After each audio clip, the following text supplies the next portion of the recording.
함께 사도신경으로 신앙 고백하겠습니다. 전능하사 천지를 만드신 하나님 아버지를 내가 믿사오며 그 외아들 우리 주 예수 그리스도를 믿사오니 이는 성령으로 잉태하사 동정녀 마리아에게 나시고 본디오 빌라도에게 고난을 받으사 십자가에 못 박혀 죽으시고 장사한 지 사흘 만에 죽은 자 가운데서 다시 살아나시며 하늘에 오르사 전능하신 하나님 우편에 앉아 계시다가 저리로서 산자와 죽은 자를 심판하러 오시리라. 성령을 믿사오며 거룩한 공예와 성도가 서로 교통하는 것과 죄를 사하여 주시는 것과 몸이 다시 사는 것과 영원히 사는 것을 믿사옵나이다. 아멘. 찬송가 251장 찬송하겠습니다.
하나님 말씀 함께 보겠습니다. 오늘 하나님의 말씀은 로마서 3장 9절에서 20절의 말씀입니다. 로마서 3장 9절에서 20절까지의 말씀, 우리 한 절씩 교독하도록 하겠습니다. 그러면 어떠하냐? 우리는 나으냐? 결코 아니라. 유대인이나 헬라인이나 다 죄 아래에 있다고 우리가 이미 선언하였느니라. 기록된 바 의인은 없나니 하나도 없으며 깨닫는 자도 없고 하나님을 찾는 자도 없고 다 치우쳐 함께 모게 되어 선을 행하는 자는 없나니 하나도 없도다. 그들의 목구멍은 열린 무덤이요 그 혀로는 속임을 일삼으며 그 입술에는 독사의 독이 있고 그 입에는 저주와 악독이 가득하고 그 발은 피 흘리는데 빠른지라. 파멸과 고생이 그 길에 있어 평강의 길을 알지 못하였고 그들의 눈앞에 하나님을 두려워함이 없느니라 함과 같으니라. 우리가 알거니와 무릇 율법이 말하는 바는 율법 아래에 있는 자들에게 말하는 것이니 이는 모든 입을 막고 온 세상으로 하나님의 심판 아래에 있게 하려 함이라. 그러므로 율법의 행위로 그의 앞에 의롭다 하심을 얻을 육체가 없나니 율법으로는 죄를 깨달음이니라. 아멘. 우리가 인생을 살아가다 보면 때때로 우리가 너무나도 부족하고 너무나 연약하게 느껴질 때가 있습니다. 하지만 그럼에도 불구하고 우리가 소망이 있는 이유는 우리를 멀리하지 않으시고 언제나 나의 편이 되어주시는 하나님이 계시기 때문입니다. 우리 주님께서 오늘도 말씀을 통해 우리의 편이 되어주실 것이고 우리를 가장 좋은 길로 인도하여 주실 줄로 믿습니다. 오늘 본문에서 바울은 모든 사람이 죄 아래에 있다라고 선언합니다. 모두가 죄 아래에 있다라는 것은 자기 스스로 구원을 할 수 없다라는 것이고 누군가의 도움이 필요하다라는 것을 말해주는 것이겠죠. 모든 사람이 이 죄 아래에 있다고 선언하는 이 바울의 메시지를 통해서 오늘 우리에게 주는 교훈이 무엇인지를 좀 두 가지를 함께 살펴보기를 원합니다.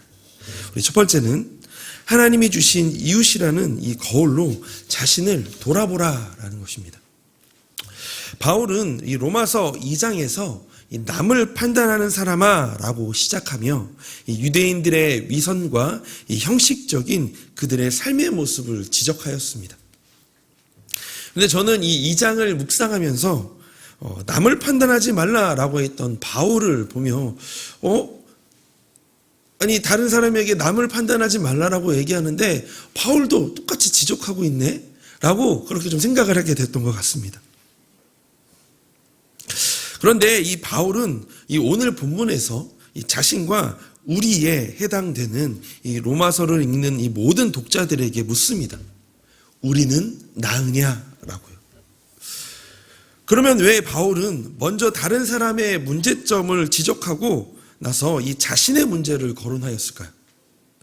그것은 다른 사람들을 통해 볼 때만이 이 자신의 문제를 정확하게 볼 수 있기 때문입니다. 솔직히 자신이 어떤 사람이고 어떤 문제가 있는지 쉽게 인식하는 것은 어렵습니다. 자신이 그만큼 문제가 있다라고 여기지 않기 때문입니다. 하물며 이 죄인이라는 것을 인정할 수 있을까요? 자기 자신의 허물을 파악하고 인정하는 것만큼 세상에서 어려운 일도 없을 것입니다. 하지만 눈을 돌려서 이웃을 보면 다르죠. 상대의 아주 작은 문제까지도 쉽게 보입니다. 그래서 예수님이 이 마태복음 7장에서 이렇게 말씀하시는 겁니다. 사람들이 자신의 눈 속에 있는 들보는 깨닫지 못하고 형제의 눈 속에 있는 티는 본다라고 말씀하신 것이죠. 사실 남의 문제점이 잘 보이는 것은 인간이 지니고 있는 실질적인 현상입니다. 우리가 분명히 알아야 될 것은 인간은 다 동일하게 허물과 단점이 있다라는 것입니다. 내 눈에 다른 사람의 문제가 들보처럼 크게 보인다면 다른 사람의 눈에도 우리의 자신의 나의 문제가 들보처럼 보인다라는 것입니다. 이 독일의 철학자 쇼펜하우어는 이 각 개인은 타인의 속에 자기를 비추는 거울을 갖고 있다라고 했습니다. 즉 이웃은 나의 모습을 비추어 보는 거울이라는 것이죠. 그러므로 상대의 모습이 곧 나의 모습인 줄로 알아야 합니다. 즉 내가 보는 다른 사람의 허물과 단점이 곧 나의 허물과 단점이라는 것을 깨달아야 합니다. 그러니 함부로 판단할 수 없고 비판할 수 없는 것이죠. 본문 9절에 이 바울은 이방인의 죄악된 모습, 유대인의 위선을 통해서 자신을 포함한 모두가 다 죄 아래 있다라고 선언했습니다. 우리 9절 말씀을 함께 같이 읽어볼까요? 그러면 어떠하냐? 우리는 나으냐? 결코 아니라 유대인이나 헬라인이나 다 죄 아래 있다고 우리가 이미 선언하였느니라. 아멘. 그러므로 이웃은 비판과 비교의 대상이 아니라 자기의 모습을 비추어 보도록 하나님께서 주신 거울임을 기억하며 이웃을 통해 자신의 삶을 돌아보는 이 새벽이 되어지기를 소망합니다.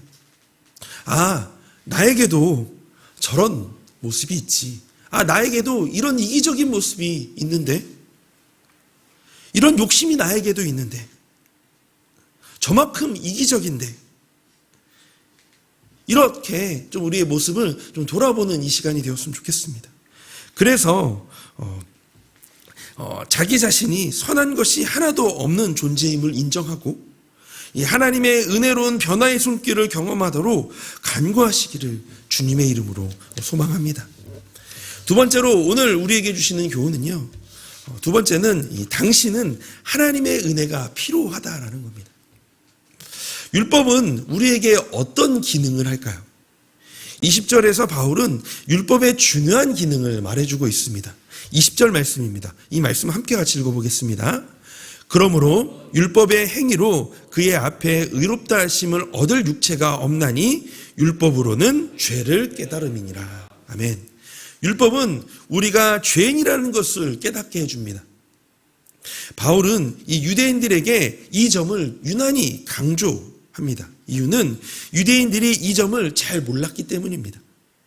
하나님께서 율법을 주신 이유는 구원의 길로서가 아닙니다. 율법을 온전히 지키면 구원을 얻을 수 있다라고 생각하는 것 자체가 잘못된 것이에요. 왜냐하면 이 땅에 율법을 온전히 지킬 수 있는 사람은 아무도 없기 때문입니다. 하나님은 율법을 통해 죄를 깨닫도록 주셨습니다. 율법을 통해 이미 일상에서 무뎌질 대로 무뎌진 우리의 양심을 예민하게 갈고 닦아서 자신의 죄를 깨달으라고 주신 것이 바로 율법입니다.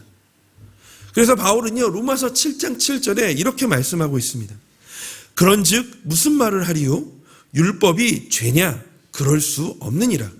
율법으로 말미암지 않고는 내가 죄를 알지 못하였으니 곧 율법이 탐내지 말라 하지 아니하였더라면 내가 탐심을 알지 못하였으리라. 그러므로 자신이 얼마나 절망적인 상태에 있었는지를 우리는 깨달아야 합니다. 구원에 관해서 얼마나 무기력한 존재인지를 깨달아야 합니다. 그래서 율법을 지키지 못하는 자신의 처절한 모습을 보면서 내 힘으로는 할 수 없구나. 은혜가 필요하구나. 라는 것을 깨닫고 더욱 하나님 앞에 겸손히 구해야 되는 것입니다. 율법의 기능을 우리 성도님의 삶에 우리 적용해 보기를 원합니다.